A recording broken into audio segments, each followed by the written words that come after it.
Retour sur ce plateau, lutte moins engagée contre la corruption, et nous sommes en train de répondre à la première question. Est-ce que la corruption est une fatalité pour notre pays? Les analyses sont avancées. Mais avant que tu ne prennes la parole, Gilles, j'aimerais repartir du côté de la régie et faire écouter aux Congolais ce que le président a dit sur cette question de la corruption tout à l'heure. Devant le Parlement réuni en congrès, le garant du bon fonctionnement des institutions de la République s'est interrogé s'il n'y avait que lui qui a le pouvoir de traquer et de sanctionner les responsables des comportements réprimants. Est-ce à croire que les seules sanctions à considérer ou à mettre en œuvre seraient uniquement celles qui résultent des décisions du président de la République?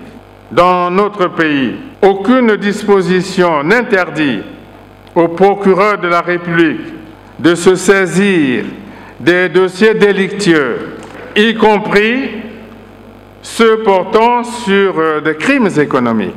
Les conseils de discipline ont disparu des pratiques rigoureuses de gestion et de bonne gouvernance. Qui donc empêche par exemple aux représentants du peuple que sont les députés et les sénateurs d'exercer une prérogative constitutionnelle, l'enquête parlementaire? En tout cas, pas le président de la République.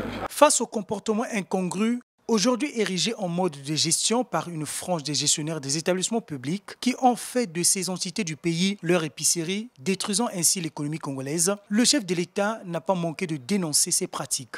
À titre d'illustration, plutôt que de combattre les branchements clandestins, la Société nationale de distribution d'eau et la Société nationale d'électricité préfèrent la facilité et choisissent les raccourcis en opérant de sordides péréquations par les majorations de taxation et de coûts sur les abonnés réguliers.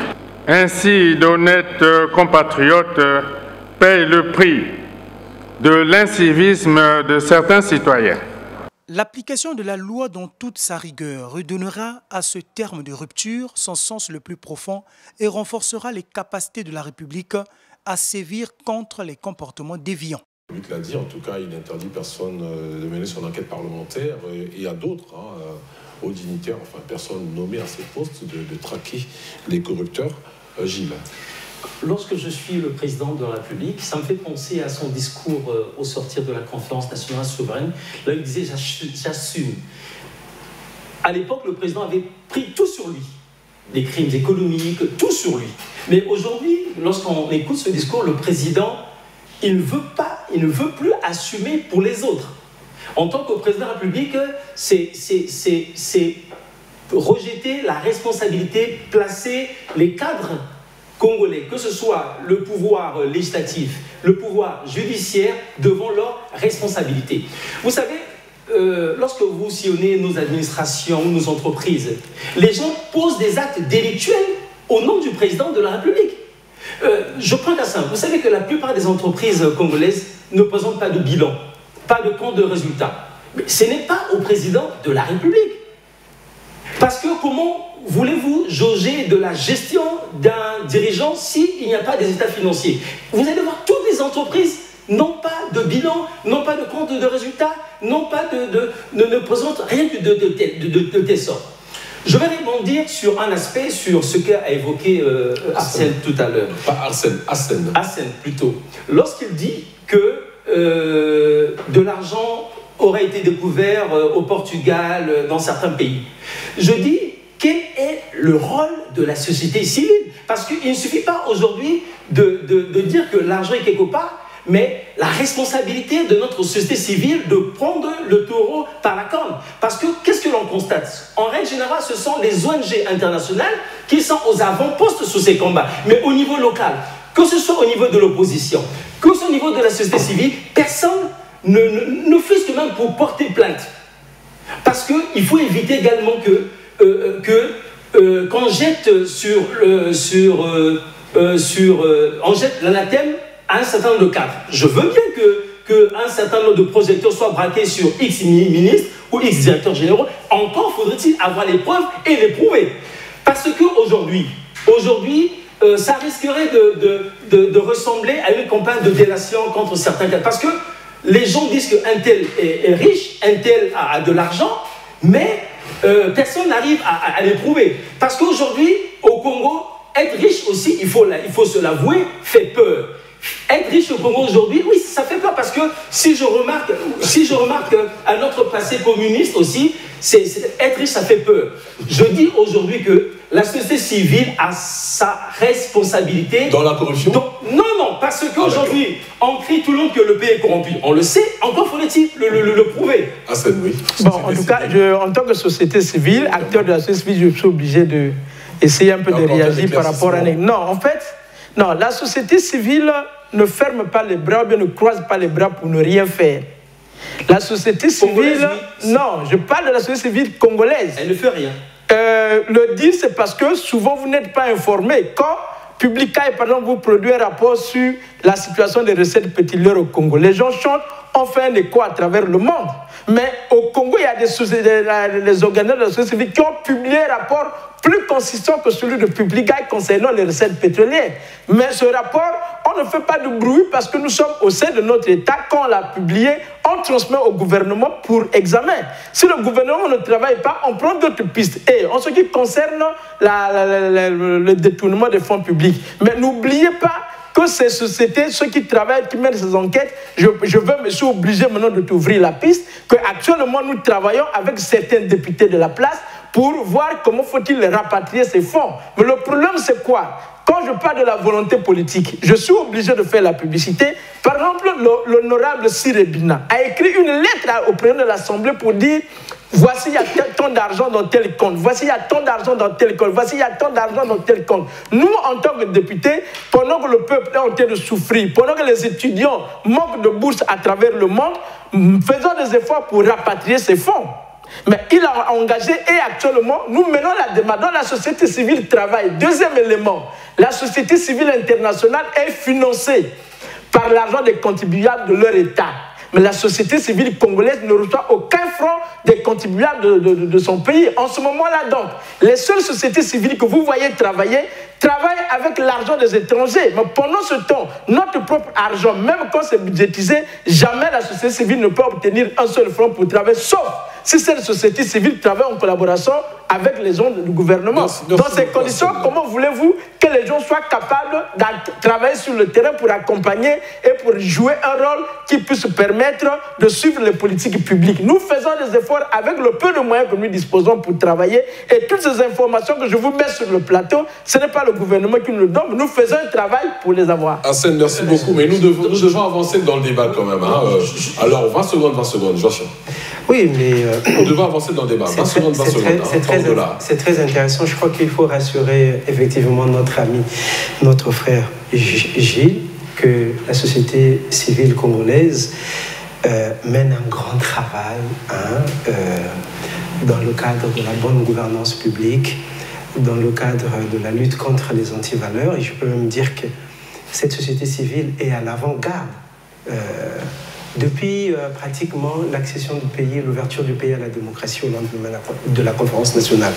Moi, j'ai dirigé un journal ici, la Semaine africaine, et j'ai vu aussi des responsables des organisations de la société civile être interpellés, arrêtés pour leurs activités, justement, de dénonciation. Et c'est très difficile. Il y en a qui ont eu leur vie être perturbée. Donc, mon cher Gilles, la société civile ici travaille. Comme Hassan l'a dit, elle n'a pas de moyens. Effectivement, chez nous, au Congo, quand bien même, elle n'a pas de moyens au plan local, malgré sa contribution. Oui. Mais c'est très important. Oui, c'est très important, c'est que nous sommes en train d'avancer. Ceux qui nous écoutent prendront, ceux qui doivent financer la société civile congolaise, prendront leur disposition. On va laisser Gilles dire son mot et puis on va passer à la suite. 20 secondes également. Oui, les financements, ça se cherche, sont disponibles. Je ne vais pas vous apprendre comment certains organismes peuvent financer nos sociétés civiles. Je dis et je répète aujourd'hui, je veux prendre un cassin pour chuter, vous avez l'affaire des biens mal acquis. Personne, je dis bien personne, que ce soit l'opposition, que ce soit vos sociétés civiles, personne ne s'est constitué partie civile sur cette Mais qui vous le dit? Oui, personne. Mais non, mais c'est faux parce que, regardez, pour les besoins de sécurité. Autre chose également. Oui. Vous dites que vous cherchez un financement de la part du gouvernement. Mais il ne faut pas vous attendre à ce que les gouvernements puissent financer ces civils. C'est civil. Trouvez d'autres moyens, d'autres voies. Que dit la loi sur la question? En tout cas, je propose que s'il faut qu'on fasse un débat sur le financement de la société civile ou non, qu'on attende, parce que la réalité, M. Gilles, la réalité c'est quoi?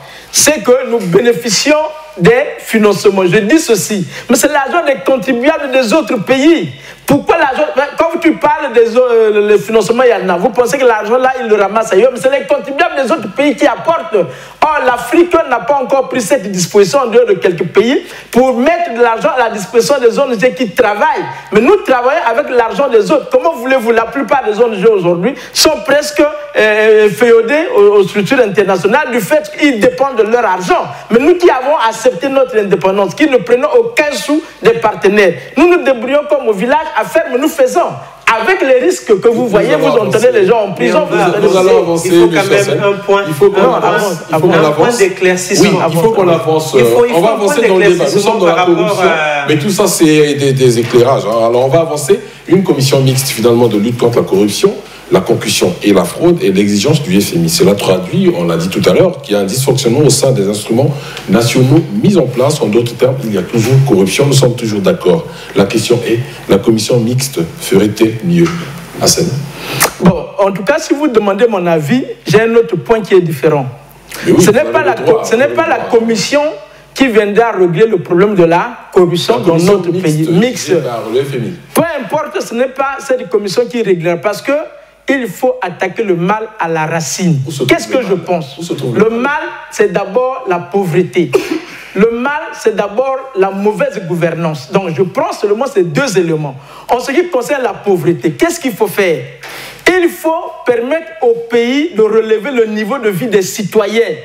Je sais que beaucoup ne seront pas d'accord avec moi. Il faut augmenter le salaire des fonctionnaires qui représentent aujourd'hui pratiquement 72 000. Si vous prenez avec tous les autres, ceux des magistrats, des contracteurs, nous sommes à 84 000 et quelques travailleurs dans ce pays pour l'exercice 2018. Le montant annuel est de 364 milliards de francs CFA. C'est trop faible. Ça empêche qu'il y ait la consommation. Qu'est-ce que moi je propose? À la place d'abord, en parallèle avec cette commission qui voit jouer son rôle, il faut augmenter les salaires des fonctionnaires. Les gens vont me dire, d'où sortira de l'argent? Je dis non, l'argent existe. Nous avons même voire doublé. Je vais maintenant m'exprimer. Actuellement, nous sommes à 364 milliards de francs CFA. Où va provenir de l'argent? Nous avons, par exemple, au niveau des accords commerciaux, que le gouvernement a signé avec les sociétés Total et Eni. C'était à la base pour financer Escom, Socofront dans leurs travaux. Mais ça représente pratiquement pour 2015, c'était 105 milliards de francs CFA qui ont été versés dans ce compte spécial du gouvernement. Qu'est-ce que le gouvernement fait avec cet argent? Nous avons cet argent. Nous avons les 5 millions de barils qu'on donne à la CORAF.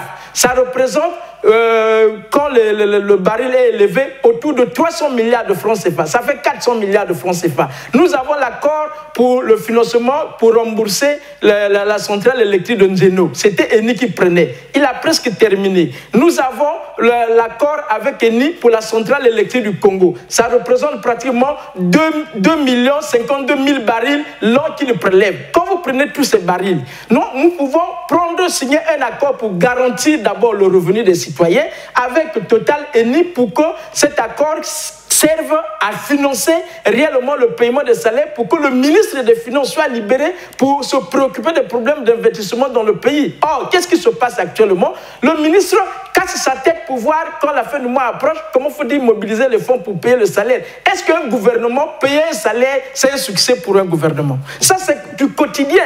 Il faut donc libérer le gouvernement en signant, par exemple, un accord qui va permettre, qu'est-ce que ça va apporter comme impact? Quand le niveau des salaires va augmenter ou doubler, ça va automatiquement accroître la consommation au niveau local. Quand la consommation va s'accroître, ça veut dire que les sociétés qui servent comment on appelle ça, qui font l'importation, qui produisent vont augmenter le paiement des taxes parce que la TVA va augmenter. Et en ce moment-là, donc, les recettes rentrent dans l'État. Ça, c'est le premier élément. Maintenant, le deuxième élément qu'il faut retenir, c'est en ce qui concerne la gouvernance. Tant que nous n'allons pas améliorer la gouvernance de notre pays, il est difficile. Quand je parle de la gouvernance, j'entends pas quoi? J'entends pas la responsabilité et la redevabilité, c'est-à-dire l'obligation de rendre compte. C'est le premier élément. Ceux qui travaillent dans l'administration travaillent pour les citoyens. Comment on vous a confié une mission? C'est comme quelqu'un qui a une épicerie, il a pris un gérant, le gérant gère, il ne veut plus rendre compte à celui qui lui a confié sa boutique. C'est en fait l'exemple que nous vivons dans ce pays et cela est très dangereux pour le pays. Nous avons cet élément-là. En ce moment-là, ça veut dire qu'il faut agir sur le secteur tertiaire non marchand. Il faut l'efficacité, l'efficience au niveau des services qu'on rend à l'État, qu'on rend aux citoyens. En ce moment-là, c'est un problème. Il faut qu'il y ait de la discipline et de la rigueur dans l'application de la loi. Okay, donc, comme nous sommes sur un plateau, je ne veux pas abuser du temps. Donc, ce sont ces éléments qu'il faut mettre en œuvre pour être sûr que notre pays pourra être sur la voie de la croissance. Parce que tant que vous allez mettre une commission qui va traquer les gens, qui va essayer de mettre de l'ordre pour que les gens ne volent plus, mais pendant ce temps, le besoin, comme j'ai dit, la convoitise étant là à cause des besoins quotidiens, vous n'allez jamais vous en sortir. Jossia, est-ce que tu crois en cette commission mixte exigée par le FMI? Ferait-elle mieux? Il ne faut pas dire que c'est une commission exigée par le FMI. C'est la proposition, que le Congo a faite pour améliorer. C'est dans les pourparlers avec le FMI et le ministre. Mais oui, non, mais c'est pas exigé. Nous allons revenir sur l'élément du ministre Coligny Makosso. Mais je vous donne au sortir du Conseil des ministres.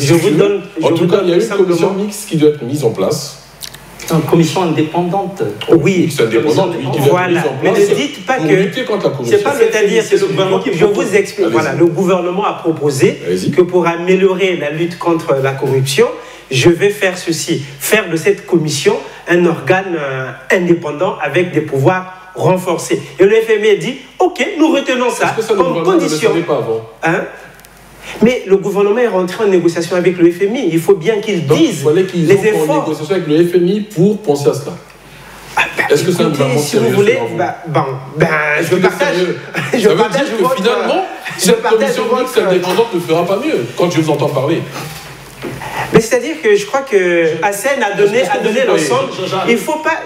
Je crois qu'il faut mettre le travail de cette commission dans un ensemble. La commission fait des enquêtes, mais qu'est-ce qu'elle fait après? Elle confie les dossiers à la justice. Du FMI pour que le coup de massue, peut-être pas. Le FMI est une organisation qui a comme membre les États.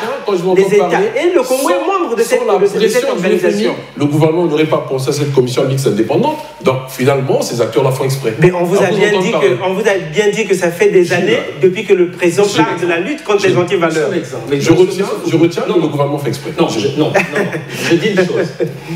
Aucun pays dans le monde n'a été développé par le FMI. Voilà. Aucun pays dans le monde. Tous les pays qui se sont, vous allez voir, les pays du sud-est asiatique, les dragons, ne se sont pas développés avec le FMI. Est-ce que tu crois en cette commission mixte indépendante? J'en arrive. Si déjà un gouvernement reconnaît déjà de son propre chef ses propres faiblesses, ça veut dire que ça veut dire que le gouvernement exprime déjà sa volonté à aller vers la Commission nationale de lutte contre la corruption actuellement. Tout le monde le sait, il y a eu des faiblesses. Mais je retiens une chose dans ce qu'a déclaré le ministre Coligny Makosso. Et je m'appuie sur ça, sur la déclaration. Ce qu'a déclaré la déclaration du patrimoine des biens de nos dirigeants. C'est pas nouveau. Non, c'est pas nouveau, mais il faudrait que l'on aille vers l'application. Parce que aujourd'hui, l'une des faiblesses aujourd'hui de notre pays, c'est parce que les gouvernements sont au sommet. On a l'impression, on l'a dit ici sur ce plateau, que ce n'est que le bas peuple. Tout à l'heure, Chachin parlait des voleurs de poules qui sont interpellés. Il faudrait que l'exemple parte d'en haut. Le président de la République, lorsque lui-même il fait une fixation, il dénonce, il condamne, il dit même que personne n'empêche, que ce soit au niveau des députés ou à la justice de faire son travail, c'est à ces organes de faire le travail. Et la première clé pour déterminer la volonté politique du gouvernement, c'est la déclaration des biens. Une fois ce pas franchi, les autres aspects seront... Non, mais la question que je vous pose, c'est de savoir, est-ce que vous y croyez en cette commission mixte indépendante qui est ressortie des pourparlers entre le Congo et le FMI? Est-ce que vous y croyez? C'est une question de volonté. Mais c'est pas... C'est une question de volonté. C'est une question de volonté parce que les dénominations ne valent rien du tout.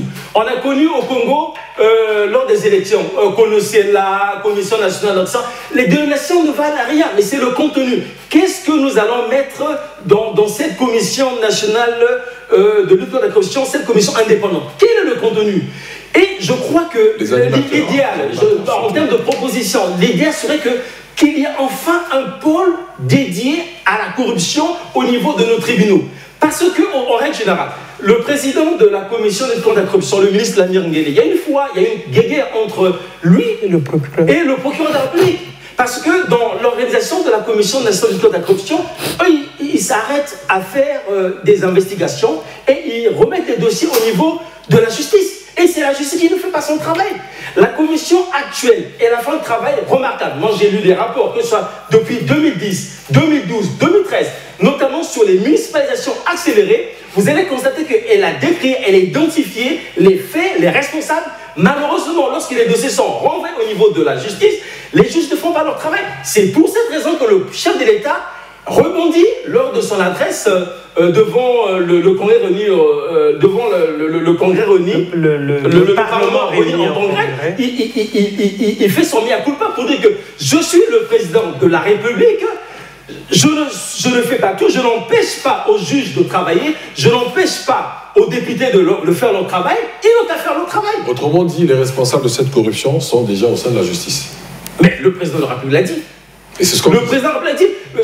Si vous regardez le dernier conseil supérieur, le conseil supérieur de la magistrature, il y a eu plusieurs magistrats qui ont été sanctionnés, radialement pour certains. Encore récemment, le président Henri Bouka, il a interpellé les magistrats pour leur rôle, leur responsabilité. Parce qu'aujourd'hui, tout le monde le sait aujourd'hui, le Congolais lambda, on a peur de la justice. Alors que dans un pays, lorsque l'appareil judiciaire s'effondre, c'est toute la République qui s'effondre. Hassan, est-ce que tu crois que finalement le Congolais serait pauvre par la faute de la justice congolaise qui ne fait pas bien son travail après les rapports, comme a dit Gilles, envoyés par la Commission nationale de lutte contre la corruption à cette justice qui finalement a été en blocus? Bon, en fait, accuser juste la justice ou bien penser que c'est juste à cause de la justice que le pays se trouve dans cette situation, je dis non. Donc il y a déjà notre pays a un vrai problème. Et quand je le dis, voilà pourquoi il faut s'arrêter à un certain moment, regarder les choses en face et redémarrer. Pourquoi je le dis? Au moment où nous parlons, la richesse d'un pays, ce ne sont pas les ressources naturelles. La richesse d'un pays, ce sont les ressources humaines. Or, l'éducation de notre pays est à terre. À partir du moment où vous n'avez pas des enfants bien formés depuis le bas âge, même sur le plan de la probité morale, que lorsque vous avez les responsables qui dirigent, qui allaient être un modèle, qui se comportent avec des comportements inacceptables ou bien délinquants à travers le pays, comment voulez-vous, lorsque vous avez des députés qui, au lieu de jouer le rôle de lire la loi, de voter la loi, leur rôle, c'est d'aller distribuer les tôles, c'est d'aller faire leur petite campagne dans les quartiers. Comment voulez-vous que dans un tel pays, que notre pays puisse sortir de la situation? Non. La commission mixte ferait certes son travail, mais je dis, et je prends la responsabilité de dire, s'il vous plaît, le pays est dans une situation difficile. Même si aujourd'hui, la FMI peut donner 1000 milliards au Congo, 6 mois après, c'est comme de l'argent qu'on met dans un entonnoir. Parce que aller au trésor public, faites exprès même à minuit, regardez, si vous avez la chance, vous verrez les gens sortir avec l'argent dans des sacs. Où se trouvent les comptes? Pourquoi le trésor public ne vire pas l'argent directement dans les comptes des différentes administrations, que les gens vont les retirer en main? Vous savez qu'à partir du moment où on retire l'argent en espèces en main, la corruption est à côté. Or, il faut prendre des dispositions, par exemple, pour arrêter la corruption, d'interdire que les gens détiennent par devers et eux, à partir de au plus 10 millions dans la maison, au-delà de 10 millions, vous êtes poursuivis. Pourquoi vous gardez l'argent chez vous? Ce n'est que les mesures indispensables qui vont apporter de la rigueur. Mais je crois qu'il faut une conférence économique pour qu'on détermine la nouvelle vision y compris sur la corruption, il faut une vision. Quelle est la vision du gouvernement pour lutter contre la corruption? Quelles sont les stratégies qu'il doit mettre en place, qui doivent être déclinées en différents plans, qui vont être mises en œuvre pour qu'on aboutisse au résultat? On ne le sait pas.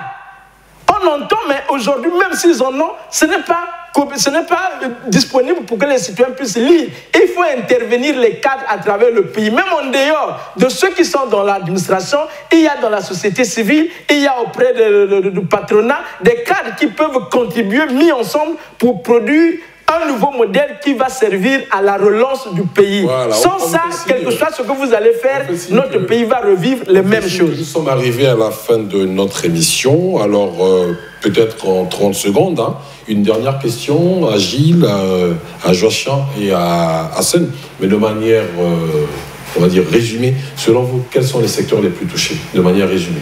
Je suis obligé de prendre la parole parce que je constate que tu fais une distribution entre deux invités. Je pensais que la parole, mais c'est pas grave. Je conclus de manière générale. Quels sont les secteurs les plus touchés, Joachim? On a bien dit que le phénomène est généralisé. Donc, le phénomène, il faut l'attaquer partout. Est-ce que c'est ton avis? Je crois que il faut commencer par l'éducation.